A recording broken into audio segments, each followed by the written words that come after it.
একটি অচেনা বিমান হুট করেই কোথা থেকে এসে যেন একটি এয়ারপোর্টে বিনা পারমিশনেই ল্যান্ড করে। এইটা দেখে এয়ারপোর্টের চারপাশে হাজার হাজার মানুষ ভিড় জমে গেছে। সঙ্গে সঙ্গেই আর্মিরা ওই বিমানটার চারপাশ ঘেরাও করে ফেলে। বিমানের মধ্যে কোনো যাত্রী ছিল না, শুধু পাইলট ছিল। পাইলটকে বিমান থেকে নামানো হলো। আর্মিরা পাইলটকে নিয়ে গেল থানায়। তাকে জিজ্ঞেস করা হলো, তুমি বিনা পারমিশনে তোমার এই বিমান কেন এই এয়ারপোর্টে ল্যান্ড করেছ?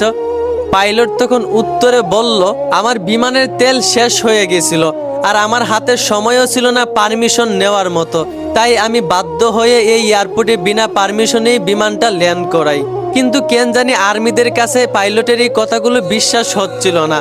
তারা সারা রাত ওই পাইলটকে থানায় রেখে দিয়েছে এবং সারা রাত ওই পাইলটকে বারবার জিজ্ঞেস করতেছিল যে আসলেই কি তেল ফুরিয়ে যাওয়ার কারণে সে এখানে ল্যান্ড করেছে নাকি এটা কোনো শত্রুদের ফাঁদ।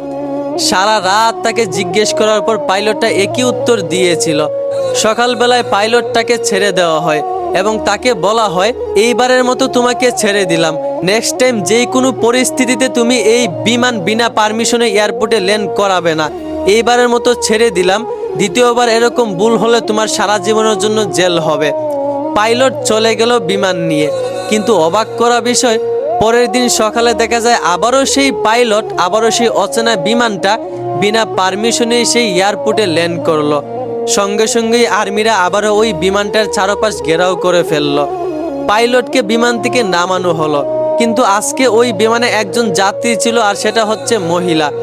পাইলটকে জিজ্ঞেস করা হলো, কি ব্যাপার, তোমাকে না কালকে খুব কড়াভাবে নিষেধ করেছিলাম, তোমার কি জীবনের ভয় নাই? তারপর পাইলট উত্তরে কি বলেছিল সেইটা শুনলে আপনারাও অবাক হয়ে যাবেন। পাইলট বলল, আমার অবশ্যই জীবনের ভয় আছে, তবে তার চাইতে বড় ভয় হচ্ছে এই মহিলাটা। আর্মিরা তো অবাক হয়ে গেল। পাইলট বলল, এই মহিলা হচ্ছে আমার বউ। আমি কোনো কিছুতেই বিশ্বাস করাতে পারতেছি না ওকে যে আমি কাল সারা রাত কোথায় ছিলাম।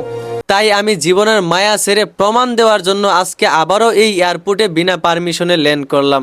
আপনারা একটু আমার বউকে বলে দেন যে কাল সারা রাত আপনারা আমাকে আটকায় রাখছিলেন, আমি কোনো বেডির কাছে ছিলাম না। মানে ভাবা যায় বউর কাছে পুরুষরা কতটা দুর্বল।